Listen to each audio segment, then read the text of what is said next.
Saya undang hari ini kita mau menaikkan pujian bagi Tuhan Allah kita yang hidup, Tuhan Allah kita yang hebat, Tuhan Allah yang perbuatan tangannya sungguh ajaib di setiap hidup kita.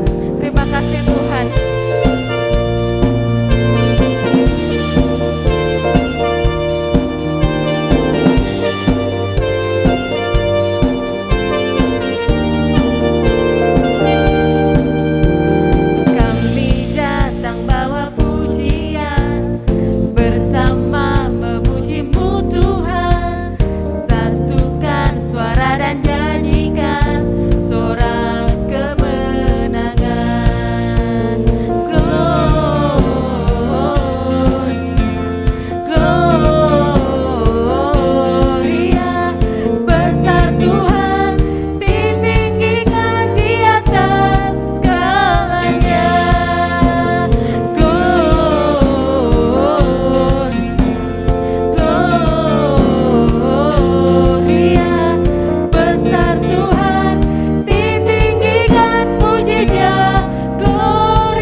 We give you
Tak pernah ku ragu, ku tetap menyembah. Apapun yang terjadi di dalam hidupku, tak pernah ku ragu, ku tetap percaya. Ku tetap percaya, walau ku tak melihat jalan di depanku. Tak pernah ku ragu, tetap menyembah. Apapun yang terjadi di dalam hidupku, tak pernah ku ragu, ku tetap percaya.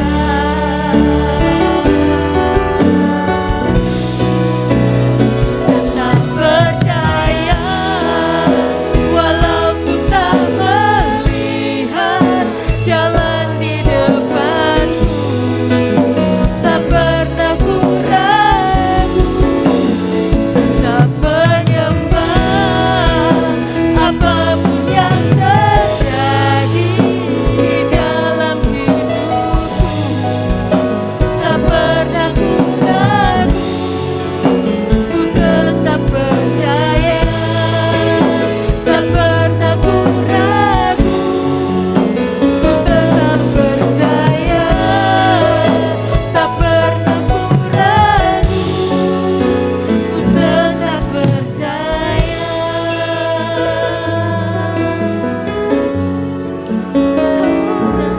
Percaya Tuhan. Haleluya. Kami percaya Tuhan. Tak pernah kami ragu. Kami tetap percaya Engkau Allah yang selalu menyertai kami. Tuhan Yesus yang baik, sebentar kami akan mendengarkan firman-Mu Tuhan. Urapi hamba-Mu yang akan menyampaikan firman-Mu Tuhan. Biarlah firman yang kami dengar Tuhan, firman itu yang membangun kami, menguatkan kami. Terima kasih Bapa, terima kasih. Hanya di dalam nama Tuhan Yesus kami berdoa, mengucap syukur. Haleluya. Amin.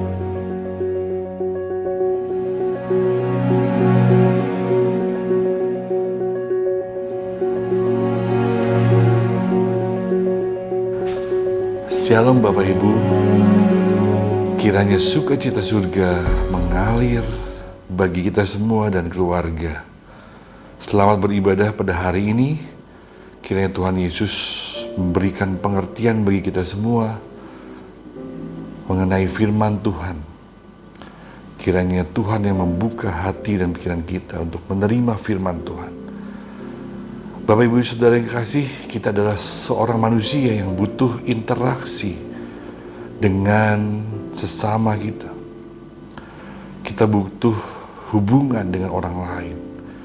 Tapi tahukah Bapak Ibu bahwa tidak semua hubungan menghasilkan sesuatu yang baik. Tapi ada beberapa hubungan yang malah menjerumuskan orang percaya. Di dalam Mazmur 1 ayat 1-3, berbahagialah orang yang tidak berjalan menurut nasihat orang fasik, yang tidak berdiri di jalan orang berdosa, dan yang tidak duduk dalam kumpulan pencemooh. Tetapi yang kesukaannya ialah Taurat Tuhan, dan yang merenungkan Taurat itu siang dan malam. Ia seperti pohon yang ditanam di tepi aliran air, yang menghasilkan buahnya pada musimnya, dan yang tidak layu daunnya. Apa saja yang diperbuatnya berhasil. Nah saudara, judul perikop dari ayat-ayat ini adalah jalan orang benar dan jalan orang fasik. Ada dua jenis orang di dunia ini, yaitu orang benar dan yang kedua adalah orang fasik. Nah, dan saya yakin kita semua adalah orang benar. Amin, saudara. Orang yang telah dibenarkan oleh Allah. Nah, Ada persamaan orang benar dan orang fasik. Orang benar dan orang fasik adalah sama-sama orang berdosa.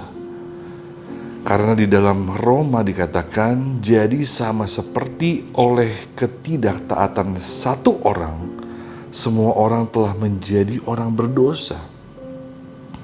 Demikian pula oleh ketaatan satu orang, semua orang menjadi orang benar. Jadi Bapak Ibu Saudara, persamaan orang benar dan orang fasik sama-sama orang berdosa pada awalnya. Nah, perbedaannya, orang benar adalah orang berdosa yang mengenal dirinya sebagai orang berdosa. Dia memerlukan keselamatan dari Tuhan. Dia butuh tuntunan Tuhan. Jadi orang benar bukan orang yang merasa dirinya benar, tetapi orang berdosa yang dibenarkan oleh firman Allah. Jadi orang benar hidupnya diperbaharui oleh firman Tuhan.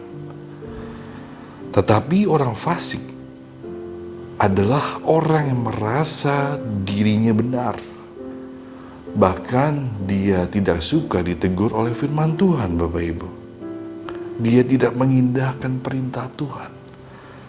Kita lihat di dalam Mazmur 50 ayat 16 dan seterusnya. Tetapi kepada orang fasik Allah berfirman, apakah urusanmu menyelidiki ketetapanku dan menyebut-nyebut perjanjianku dengan mulutmu? Padahal engkaulah yang membenci teguran dan mengesampingkan firmanku. Jika engkau melihat pencuri, maka engkau berkawan dengan dia dan bergaul dengan orang berzina. Mulutmu kau biarkan mengucapkan yang jahat, dan pada lidahmu melekat tipu daya. Engkau duduk dan mengata-ngatai saudaramu, memfitnah anak ibumu. Saudara, di sini firman Tuhan katakan ciri orang fasik, dia suka menyelidiki firman Tuhan loh. Ya. Tapi tidak mau ditegur. Tidak mau menerapkan firman Tuhan di dalam kehidupannya. Dia kompromi dengan dunia. Dan ciri yang lain adalah orang ini suka memfitnah orang lain. Suka menjelek-jelekan orang lain. Bahkan suka bergosip, bicara sembarangan, suka menipu.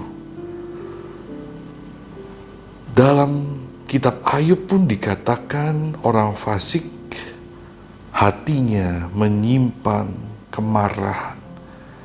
Saudara, kita boleh marah.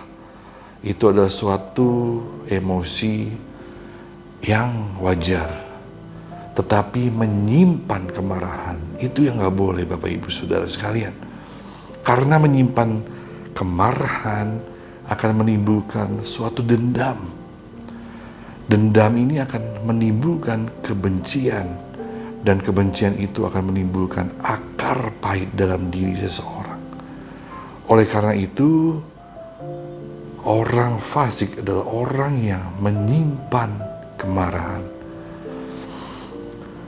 Dalam Mazmur 1 ayat 1 yang tadi kita baca, berbahagialah orang yang tidak berjalan menurut nasihat orang fasik, yang tidak berdiri di jalan orang berdosa, dan yang tidak duduk dalam kumpulan pencemooh. Saudara, perhatikan hal ini, tidak berjalan menurut nasihat orang fasik. Tidak berdiri di jalan orang berdosa. Orang berdosa adalah orang yang suka melanggar hukum Allah, dan dia terus melakukannya. Dia biasa dengan hal tersebut. Gak mau bertobat, Bapak Ibu. Dan tidak duduk dalam kumpulan pencemooh.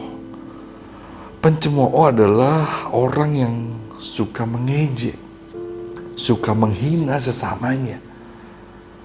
Dia menganggap dirinya lah yang paling benar, Bapak Ibu. Nah, orang ini, pencemooh ini akan menyebabkan pertengkaran karena dari mulutnya menyakiti hati orang lain dan melahirkan fitnah yang memecah belah persatuan atau kesatuan. Bapak Ibu, coba perhatikan, berjalan, berdiri, dan duduk. Ini adalah 3 hal penting yang menggambarkan mengenai pergaulan. Berjalan, berdiri, duduk. Ini berbicara mengenai pergaulan, Bapak Ibu. Diawali dengan berjalan. Jadi, dapat diartikan seperti ini. Kita berbicara dengan seseorang dengan cara berjalan, itu hanya omongan biasa. Lama-lama kita berdiri. Itu maksudnya adalah kita mulai fokus dengan apa yang dibicarakan. Lama-lama kita duduk, yaitu tertarik lebih dalam lagi. Nah, ini berbicara mengenai pergaulan. Kalau kita sudah duduk, sudah tertarik, kalau pergaulan kita salah, kita akan terjerumus dalam dosa. Oleh karena itu, Bapak Ibu, perhatikanlah pergaulan kita. Perhatikanlah pergaulan anak-anak kita. Saya pernah suatu saat anak kami bermain di depan rumah kami, bergaul dengan banyak anak-anak yang lain. Itu wajar. Mereka suka bermain, namanya anak-anak. Tapi suatu saat ada kata-kata yang tidak baik, Bapak Ibu. Dan saya tahu bahwa itu adalah akibat pergaulan yang tidak baik. Dan saya mulai bertanya pada anak saya, dari mana kamu temukan kata itu? Ternyata dari temannya. Jadi hal yang baik tidak menular secara cepat, tapi hal yang buruk itu menular dengan cepat, Bapak Ibu. Kita ambil contoh seorang raja yang sangat berhikmat, yaitu Raja Salomo. Bapak Ibu Saudara, di dalam 1 Raja-Raja 11 ayat 2-4, saya akan bacakan. Padahal tentang bangsa-bangsa itu, Tuhan telah berfirman kepada orang Israel, janganlah kamu bergaul dengan mereka, dan mereka pun janganlah bergaul dengan kamu, sebab sesungguhnya mereka akan mencondongkan hatimu kepada Allah-Allah mereka. Hati Salomo telah terpaut kepada mereka dengan cinta. Ia mempunyai 700 istri dari kaum bangsawan dan 300 gundik. Istri-istrinya itu menarik hatinya daripada Tuhan. Sebab pada waktu Salomo sudah tua, istri-istrinya itu mencondongkan hatinya kepada Allah-Allah lain, sehingga ia tidak dengan sepenuh hati berpaut kepada Tuhan Allahnya seperti Daud ayahnya.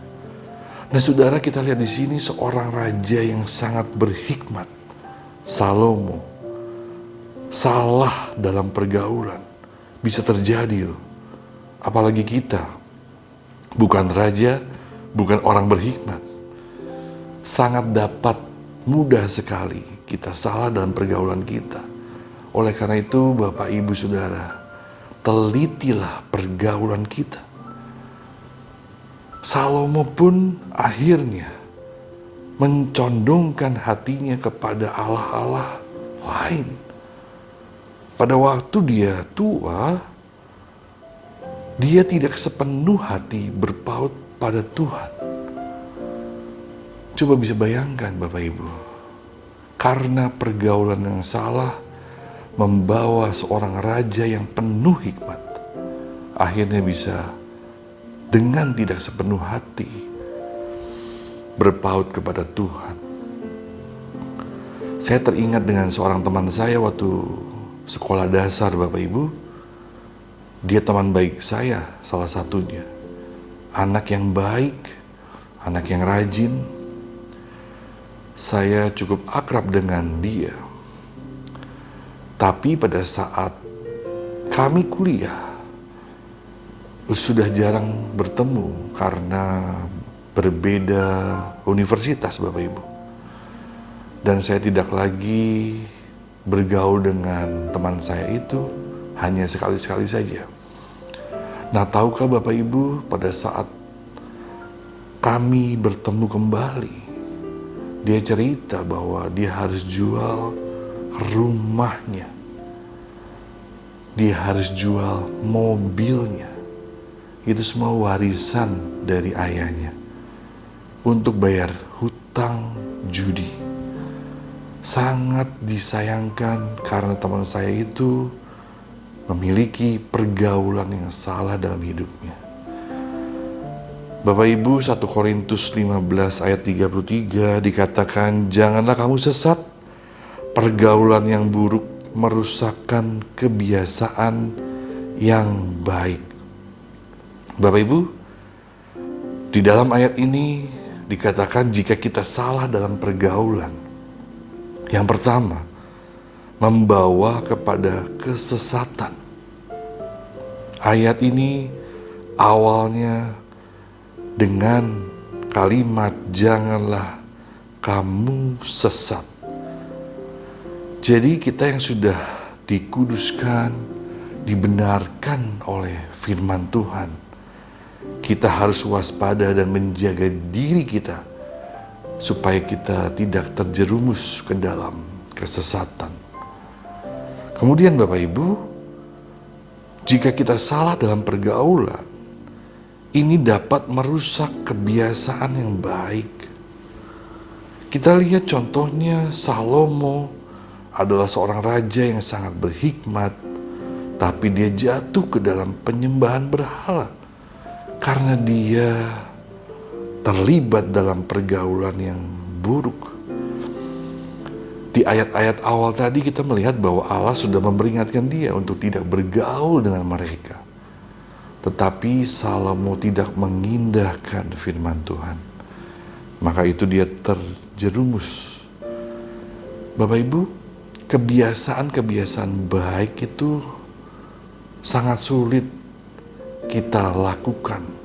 Tapi kebiasaan buruk bisa merubah semuanya itu dengan cepat. Makanya kalau kita salah dalam pergaulan,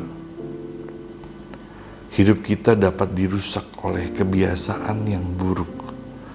Karena yang buruk lebih cepat menular Bapak Ibu. Oleh karena itu, kita harus selalu waspada dalam pergaulan kita. Dan yang selanjutnya, pergaulan yang tidak baik dapat membawa kita kepada dosa. Saudara, jangan memilih teman atau sahabat yang perkataan dan perbuatannya tidak rohani, yang cenderung membawa kita semakin jauh dari Tuhan. Semakin kita bergaul dengan mereka, semakin kita membuka godaan si iblis lewat perkataan.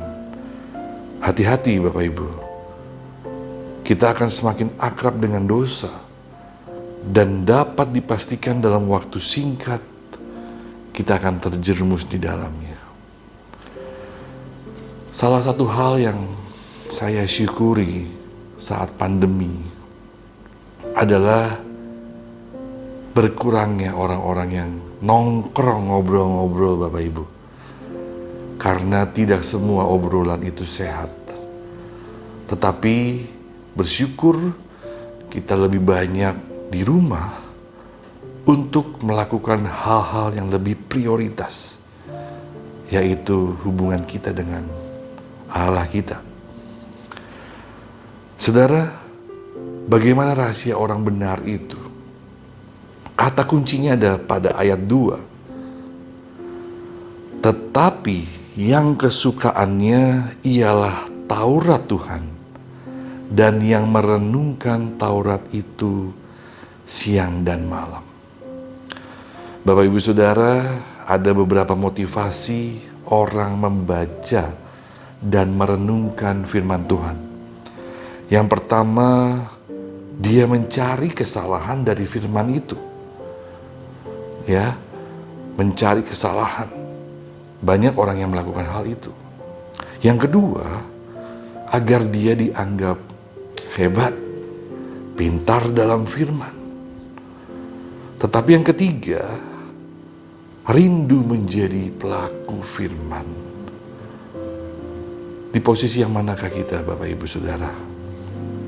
Kuncinya, rahasianya, suka akan firman. Kalau kita kesukaannya akan firman Allah, saya yakin dan percaya kita ada di nomor 3. Rindu menjadi pelaku firman. Nah, Allah menyediakan berkat bagi orang benar.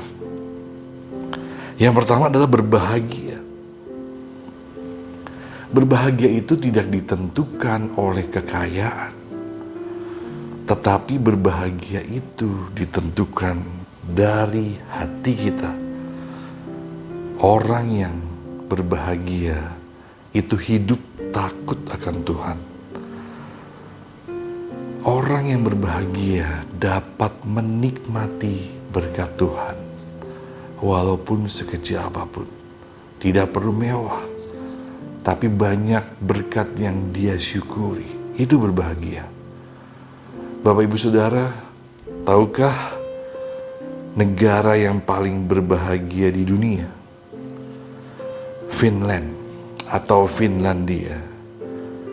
Di tengah pandemi COVID-19, World Happiness Report merilis daftar negara paling bahagia di dunia tahun 2021. Finlandia kembali berada di urutan pertama setelah berturut-turut dinobatkan menjadi negara paling bahagia sejak tahun 2018. Finland is the world happiest country tahun ini, Bapak Ibu. Nah, Indonesia di peringkat ke-80 sekian. Tapi jangan khawatir Bapak Ibu Saudara, anak-anak Tuhan pasti bahagianya peringkat nomor 1, amin. Karena kesukaannya adalah Taurat Tuhan, firman Tuhan. Kemudian berkat apa lagi Bapak Ibu? Seperti pohon yang ditanam di tepi aliran air. Artinya kita tidak kekurangan sesuatu yang baik. Kerohanian kita bertumbuh dengan baik karena kita bersumber pada air kehidupan dan menghasilkan buah pada musimnya. Saudara, buah itu berguna bagi pihak lain. Jadi buah yang matang, manis, segar yang dihasilkan itu artinya menjadi berkat bagi orang lain. Apapun keadaannya, baik atau buruk, orang benar bisa menjadi berkat bagi orang lain. Tidak layu daunnya. Usia kita semakin bertambah, tapi tetap terlihat segar, antusias di dalam Tuhan, memiliki pengharapan yang tidak mengecewakan. Itulah orang-orang benar, saudara dan saya, amin. Jadi berkat bagi orang benar, dia selalu bekerja bagi kerajaan Allah, walaupun lelah, tapi ada sukacita di dalamnya, Bapak Ibu. Terakhir, dia selalu berhasil. Maksudnya apa yang kita doakan, apa yang kita kerjakan berhasil, sebab Allah senantiasa menyertai dan mengabulkan doa-doa kita. Ada 2 jalan dalam hidup ini, menjadi orang benar atau orang fasik. Pilihan di tangan saudara semua. Dan saya yakin kita hidup harus menjadi orang-orang yang dibenarkan Allah. Kiranya Tuhan Yesus memberkati kita semua. Amin. Mari kita tunduk dan berdoa. Bapa di dalam surga, kami mengucap syukur buat hari ini, hari yang Tuhan sediakan bagi kami. Kami percaya firman-Mu, ya dan amin. Firman-Mu menguatkan setiap kami. Oleh karena itu Tuhan Yesus, mampukan kami untuk kembali merenungkan firman-Mu. Kembali kami menerima firman Tuhan. Dan Roh Kudus yang memampukan kami untuk melakukan firman ini di dalam kehidupan kami masing-masing. Tuhan Yesus, berkati setiap jemaat Tuhan yang mendengarkan firman-Mu, yang menerima sukacita surga. Biarlah kami menjadi orang-orang yang benar, orang-orang yang berbahagia, karena Tuhan Yesus adalah sumber kami.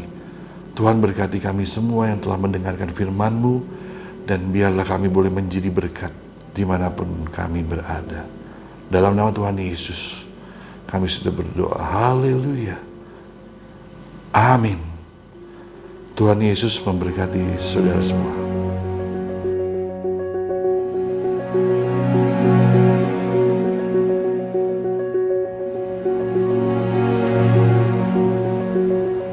Mari jemaat yang dikasihi Tuhan, kita tetap berdoa untuk rumah tangga kita.